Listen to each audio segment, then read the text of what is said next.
Every time a passenger fell asleep, the designated driver would quietly get out of the car, open the trunk, and try to steal something valuable. But this time, when he lifted the lid, he was stunned to find it packed full of cash. After a moment of hesitation, he only took 4 bills. 2,000 euros. That's right, he was going to use that money to rewrite his life. After driving more than 800 kilometers, Ivan finally dropped his client at the destination early the next morning. The door was opened by a blonde, blue-eyed, middle-aged woman. She ignored Ivan completely and went straight upstairs with the man. Half an hour later, the fat guy came back down empty-handed, counted out 300 euros for Ivan, and then drove off. Ivan didn't rush to leave. He never wanted to miss any chance to make money, but barging into the house would seem rude, so he rang the doorbell. Before Laura could even ask, Ivan bluntly said, "Your employee isn't just bad at his job, he's also got sticky fingers." Laura instantly understood. She hurried upstairs to check the accounts and found that a large sum was indeed missing. When they met again, her attitude toward Ivan had completely changed. Ivan then revealed his true purpose. "I don't know exactly what kind of business you're running," he said, "but I can guarantee 2 things. First, it's definitely not legal. Second, I can do it better than that guy." ¿Quieres ganarte 10.000 euros?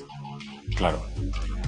And just like that, Ivan landed the high-paying job. Insiders called them postmen. Their main role was to transport money during the mafia's laundering operations, driving across EU borders without getting caught. The rule was simple. If you got caught, you covered the losses yourself. The job was extremely lucrative. At least 10,000 euros per trip, tips not included. It all sounded easy enough, but reality was far from it. One night, while in the streets of France, Ivan was stopped by the police. The officers discovered the €1,000,000 hidden in his trunk. Ivan tried to explain that the money came from selling his house, but they weren't buying it. Thinking he was lying, they prepared to use force.